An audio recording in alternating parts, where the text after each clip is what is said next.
সুপ্রিয় দর্শক আসসালামু আলাইকুম। আমার হাতে যে পাখিটা দেখতে পাচ্ছেন এটা হচ্ছে ইউরোপিয়ান জায়ান্ট কটনিক্স।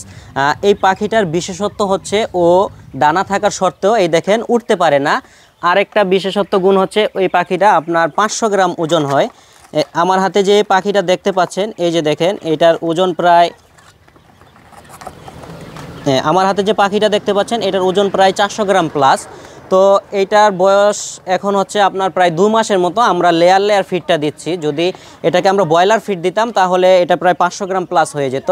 আর এখানে দেখেন কিছু বাচ্চা রাখা আছে। এগুলার বয়স হচ্ছে আজকে 10 দিন। এই যে দেখেন 10 দিনের একটা বাচ্চা প্রায় আপনার 100 গ্রামের কাছাকাছি ওজন। তো আমাদের দেশে যে নর্মাল কোয়েল পাখিটা পাওয়া যায় জাপানি বা হাইব্রিড ওইগুলো কিন্তু 100-150 গ্রামের বেশি হয় না, একটা প্রাপ্তবয়স্ক পাখি। কিন্তু 10 দিন বয়সে একটা জায়ান্ট কটনিক্স বা ব্রয়লার কোয়েল বলতে পারেন, এটা আপনার 100 গ্রামের মতো ওজন আসছে। তো ইনশাল্লাহ আশা করি এটা নিয়ে বাংলাদেশে একটা ভালো কিছু হবে। আমাদের এখানে প্রায় বেশ কিছু পাখি আছে, আপনারা চাইলে আমাদের এখান থেকে নিতে পারেন, আমাদের খামারে এসে সরাসরি ভিজিট করে দেখে যেতে পারেন।